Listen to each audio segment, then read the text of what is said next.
Hello प्यारे बच्चों, नमस्कार। आप सभी का लाइव क्लास में बहुत बहुत स्वागत है। सभी बच्चों को पता है कि 4 बज चुके हैं और लाइव क्लास लेकर हम आप लोगों के लिए आ चुके हैं।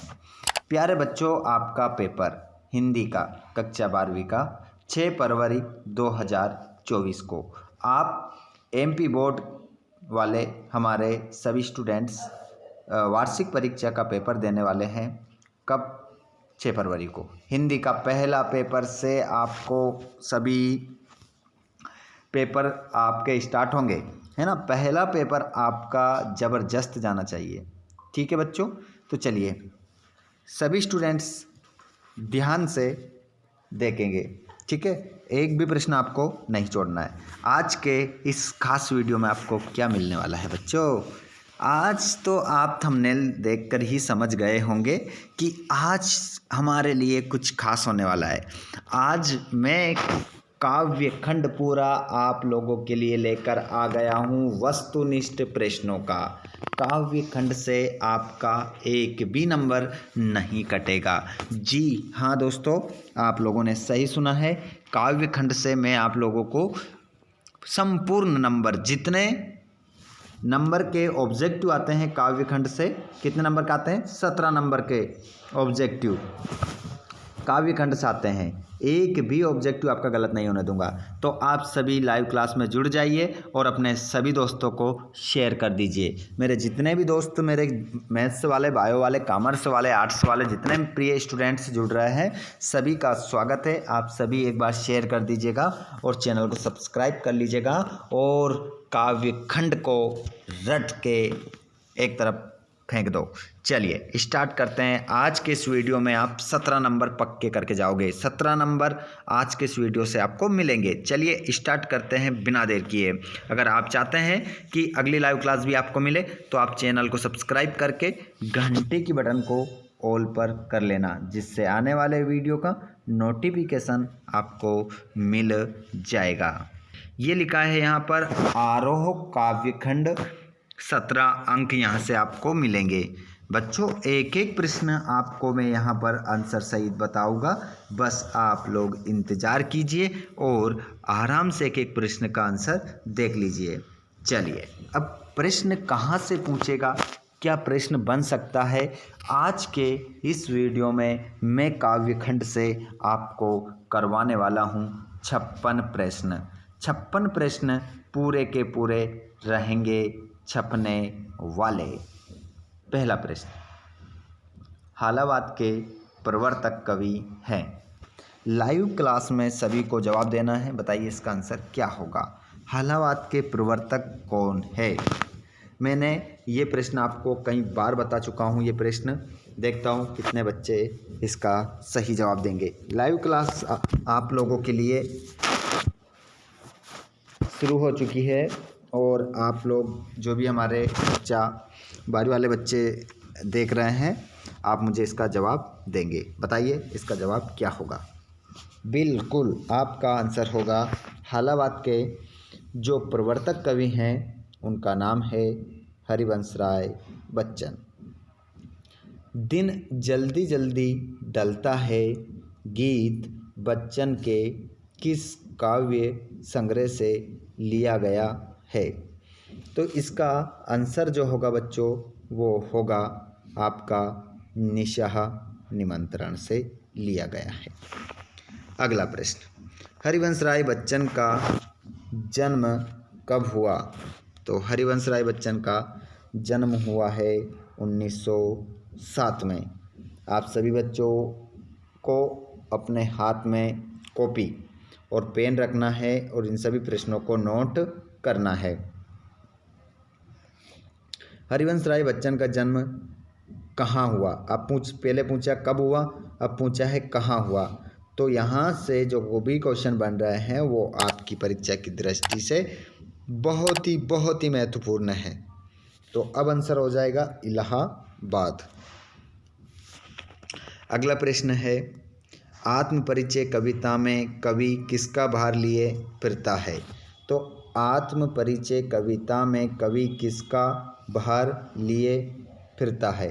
तो आपका आंसर हो जाएगा कार्यालय का। परिश्रम का, जगजीवन का, असफलता का। आंसर क्या हो जाएगा बच्चों? असफलता का नहीं होगा, परिश्रम का भी नहीं होगा, कार्यालय का भी नहीं होगा। आंसर क्या होगा? जगजीवन का भार लिए फिरता है। अगला प्रश्न आप देखेंगे, आत्म परिचय कविता में कवि जीवन में क्या लिए फिरता है? तो यहाँ पर आत्म परिचय कविता में कवि जीवन में क्या लिए फिरता है? तो प्यार लिए फिरता है। आत्म परिचय कविता में कवि बच्चन किसका पान किया करते हैं? तो आंसर हो जाएगा, इसने सुराग का पान किया करते हैं। अगला प्रश्न देखेंगे, आत्म परिचय कविता में कवि अपने रोदन में क्या लिए फिरता है? जवाब दो। आपने यदि पाठ पढ़ा है तो सभी बच्चे इसका जवाब दे देंगे। जल्दी से जवाब दीजिए। आत्म परिचय कविता में कवि अपने रोदन में क्या लिए फिरता है? तो इसका आंसर होगा आपका राग। राग आपका राइट आंसर होगा। आत्म परिचय कविता में कवि स्वयं को दुनिया का एक नया क्या मानता है? बताइए, जवाब दीजिए, क्या होगा आंसर आपका? तो इसमें बच्चों आपका आंसर जो होगा वो होगा दीवाना।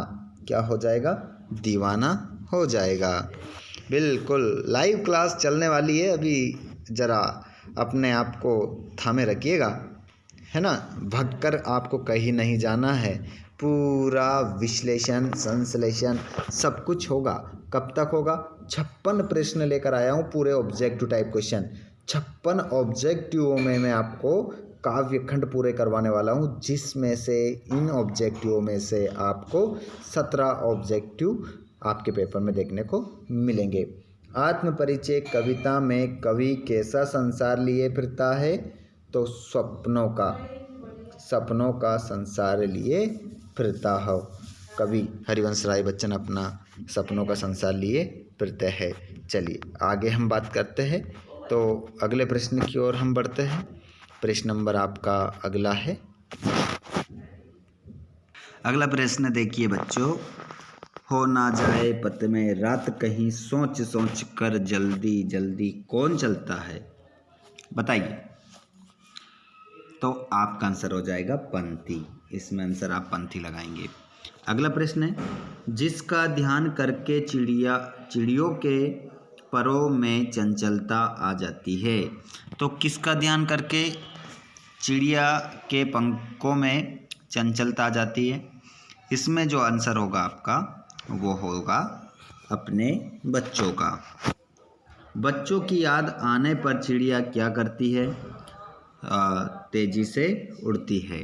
अगला प्रश्न है, दिन जल्दी जल्दी ढलता है, कविता में कवि हताश व दुखी क्यों है? इसमें आंसर बताइए, जवाब दीजिए। आर्थिक हानि के कारण, अपराध के कारण, परिवार से बिछुड़ने के कारण, इनमें से कोई नहीं। इसमें आंसर जो होगा आपका वो होगा परिवार से बिछुड़ने के कारण। अगला प्रश्न है, कवि आलोक दनवा किस दशक के कवि है? तो कवि आलोक दनवा किस दशक के कवि है? इसके आंसर ऐसे बच्चे हैं जिन्होंने अगर मेरे वीडियोस को देखे हैं तो वही आंसर बता सकते हैं। बाकी जो बच्चों ने मन लगाकर 6 से 7 महीने स्टडी की होगी वो बता सकते हैं। बताइए। वैसे ये आंसर आप सभी का गलत जाने वाला है। बताइए जवाब, कवि आलोक दनवा कौन से दशक के कवि हैं? बताइए, देखता हूँ कितने बच्चे सही जवाब देते हैं। बिल्कुल, आंसर हो जाएगा देखिए, देख रहा हूँ सभी के लाइव चैट में कमेंट देखूंगा मैं, और जो बच्चे हमारी लाइव क्लास में नहीं जुड़ रहे हैं, नहीं जुड़ पाते हैं, बाद में इस वीडियो को देख रहे हैं, तो आप ज़रूर कमेंट में आप भी बताएं, कमेंट बॉक्स में। बिल्कुल आंसर हो जाएगा 7वें 8वें दशक के कवि हैं कौन? आलोक धनवा। अगला प्रश्न है, कवि आलोक धनवा की पहली कविता है? कवि आलोक धनवा की पहली कविता है, तो कवि आलोक धनवा की जो पहली कविता है वो है बच्चों आपका, इसमें आंसर हो जाएगा पहली जो कविता है तो भीगी हुई लड़कियां या जनता का आदमी, ब्रोनों की बेटियां, इनमें से कोई नहीं। तो कवि आलोक धनवा की पहली रचना है। सभी का आंसर आना चाहिए। कवि आलोक धनवा की पहली कविता, चारों ऑप्शन में से आपका जो आंसर होगा वो होगा जनता का आदमी। आलोक धनवा की पहली कविता है, इसको लिखा गया था 1972 में आलोक धनवा ने। ठीक है, अगला प्रश्न है, कवि आलोक धनवा का एकमात्र कविता संग्रह। इसमें जो आंसर होगा बच्चों वो होगा आपका दुनिया रोज बनती है। अगला प्रश्न है, छत से गिरने और बचने के बाद बच्चे बन जाते हैं। क्या बन जाते हैं? डरपोक, निडर, ईमानदार, क्रोधी। इसमें आंसर लगाइए। आपने पाठ पढ़ा हो, पतंग पाठ यदि आपने पढ़ा है तो बताइए। छत से बच्चे गिरते हैं और उसके बाद वो क्या करते हैं? बच जाते हैं। तो बच्चे और क्या बन जाते हैं? बताइए क्या बन जाते हैं? तो आंसर हो जाएगा आपका निडर। आंसर क्या हो जाएगा? निडर आपका आंसर हो जाएगा। अगला प्रश्न है, पतंग कविता किसके लिए प्रसिद्ध है? पतंग कविता किसके लिए प्रसिद्ध है? बताओ किसके लिए? ऑप्शन दे देता हूँ। प्रतीकों के लिए, चित्र विधान के लिए, बिंब विधान के लिए, व्यंग्यार्थ के लिए। तो पतंग कविता जो है बच्चों, बताओ जवाब। इसमें 99% बच्चे फेल रहेंगे इस प्रश्न का जवाब देने में। और मैं देखना चाहता हूँ लाइव क्लास में जितने बच्चे जुड़ रहे हैं, कितने बच्चे ऐसे हैं जो इसका सही जवाब देंगे। बताओ इसका जवाब क्या होगा? बिल्कुल आपका आंसर होगा बिंब विधान के लिए। अगला क्वेश्चन है, पतंग उड़ाते बच्चे किसके सहारे स्वयं भी उड़ते से है? आंसर इसका होगा आपका, पतंग उड़ाते बच्चे किसके सहारे स्वयं भी उड़ते हैं? आंसर हो जाएगा रंध्रों के सहारे।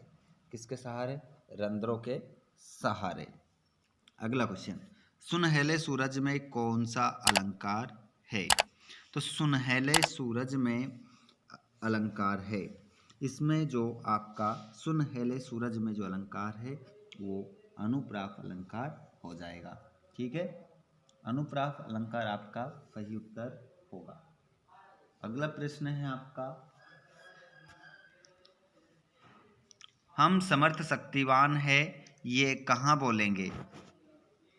बताइए, हम समर्थ शक्तिवान है ये कहाँ बोलेंगे?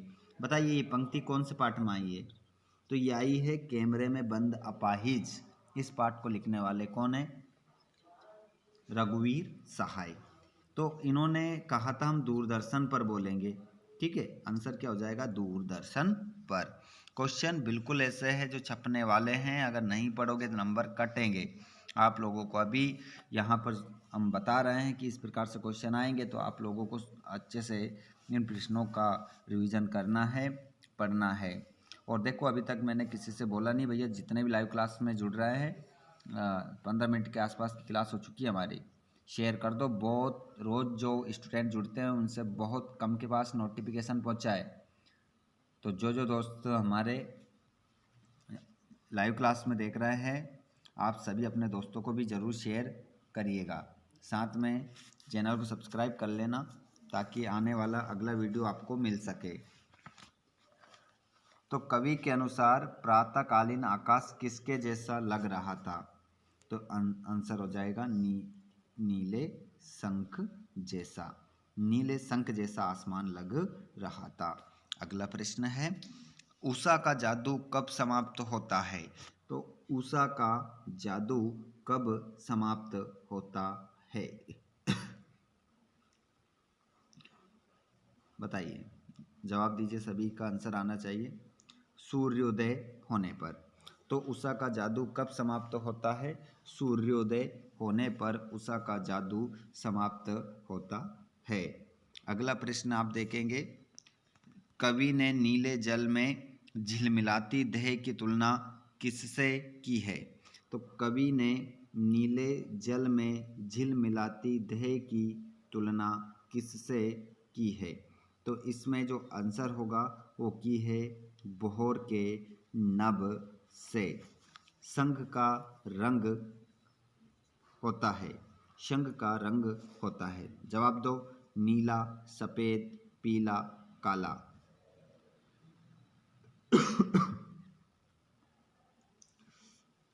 कंठ में प्रॉब्लम है, थोड़ा दिक्कत आ रही है बोलने में, लेकिन क्लास ज़रूर पूरी करेंगे, है ना।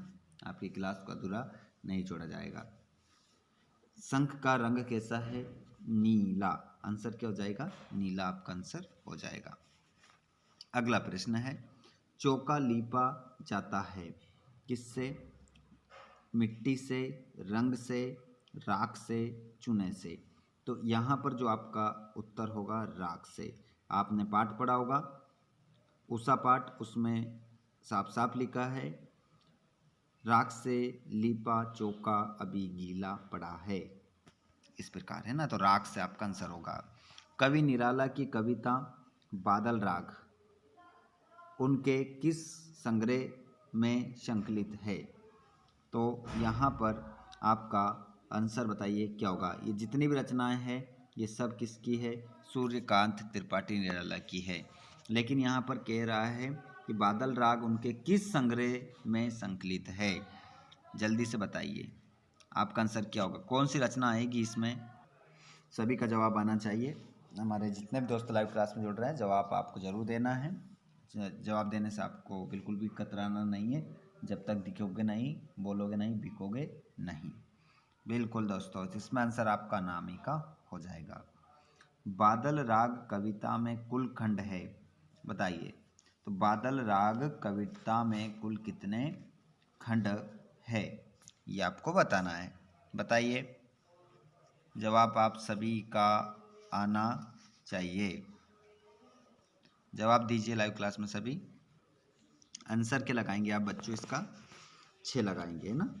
अगला प्रश्न है, बादल राग कविता में गगन स्पर्शी स्पर्धा धीर कहा गया है? किसको कहा गया है? जवाब दीजिए। तो यहाँ पर जो आंसर होगा वो होगा बादलों को। अगला प्रश्न है, संसार के सभी लोग मुख्य रूप से किस लिए काम करते हैं? तो संसार के सभी लोग मुख्य रूप से किस लिए काम करते हैं?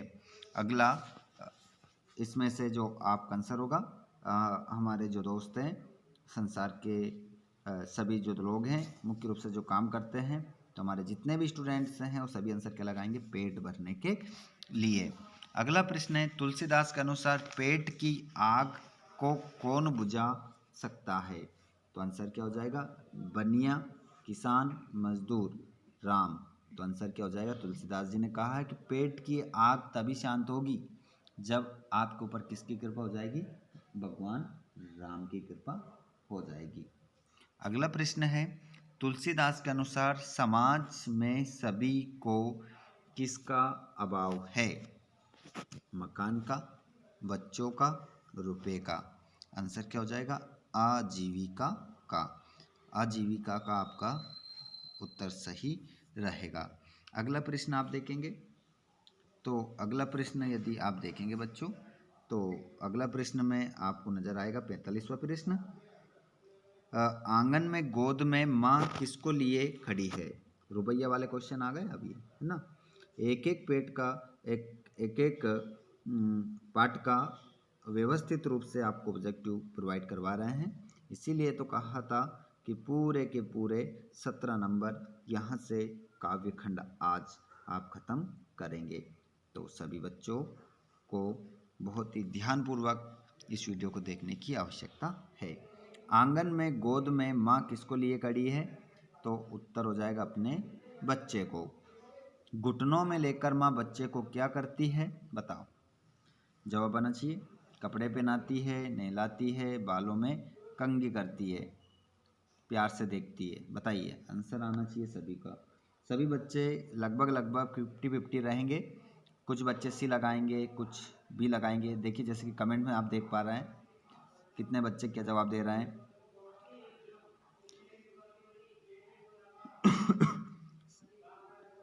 बिल्कुल सही आंसर आपका होगा, बताइए जल्दी से। गला साथ नहीं दे रहा है, लेकिन क्लास पूरी करेंगे हम। पूरे 56 ऑब्जेक्टिव आपको कल क्लियर करवाएंगे यहाँ पर। तो इसमें जो देखिए, छोटा मेरा खेत कविता का हिंदी में रूपांतरण किसने किया। तो देखिए बच्चों, इस क्वेश्चन से मैं बिल्कुल भी सहमत नहीं रहूँगा और आप लोगों को भी इसकी जो हमने देखिए इसका आंसर क्या देखा, घुटनों में लेकर माँ बच्चे को क्या करती है, तो कपड़े पहनाती है ना। इसका आंसर क्या लगाएंगे आप, कपड़े पहनाती है। जिसके बाद में नीचे वाला क्वेश्चन है कि छोटा मेरा खेत कविता का हिंदी में रूपांतरण किसने किया। तो बच्चों, इस क्वेश्चन के साथ मैं सहमत नहीं रहूँगा, क्योंकि कोई इसी का आंसर आपको भोला भाई पटेल बताएगा, कोई उमाशंकर जोशी बताएगा, और किसी की बात करें तो रघुवीर चौधरी बताएगा। अगर आप अपना छोटा मेरा खेत पाठ निकाल के पढ़ेंगे तो वहाँ पर भोला भाई पटेल और रघुवीर चौधरी दे रखा है ना। लेकिन किसी किसी किताब में उमाशंकर जोशी भी दे रखा है। तो इसके आंसर हम तीनों ही सही मानेंगे, और आप ज़्यादा करें तो इसमें अपनी किताब को देखते हुए भोला भाई पटेल और रघुवीर चौधरी दोनों ही इसके आंसर सही हैं। ठीक है। अगला क्वेश्चन, आकाश में कौन उड़ रहे हैं। तो आंसर क्या होगा, बगुले। बगुले आपका सही उत्तर यहाँ पर होगा। किसके अंकुर फूटते हैं, तो यहाँ पर आंसर होगा शब्द के अंकुर फूटते हैं। अगला प्रश्न है, समन्वयवादी कवि कहा जाता है। तो समन्वयवादी कवि किसे कहा जाता है, बताइए। तुलसीदास, सूरदास, कबीरदास, केशवदास। समन्वयवादी कवि किसे कहा जाता है। तो इसका आंसर तो आप क्या लगाएंगे, तुलसीदास जी लगाएंगे।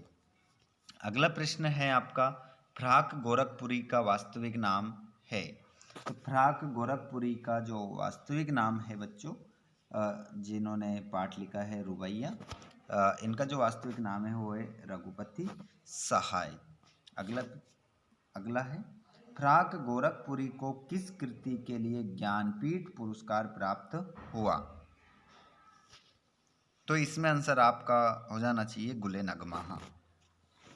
अगला प्रश्न है, जन्म से ही वे अपने साथ लाते हैं कपास।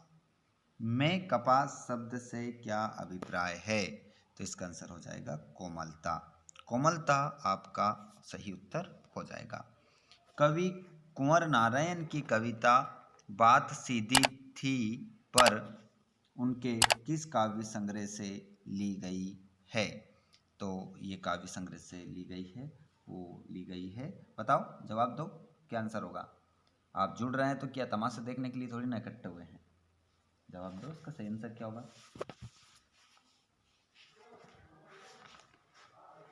बताओ, जल्दी से बता दीजिए आंसर क्या होगा, फिर मैं आपको सही आंसर इसका बताऊंगा। और जिन भाइयों ने, जिन बहनों ने वीडियो को अभी तक लाइक नहीं किया है, भैया लाइक कर दीजिए और सभी को शेयर भी कर दो। सभी बच्चों को शेयर कर दीजिए, एक बार आते जाइए और शेयर करते जाइए।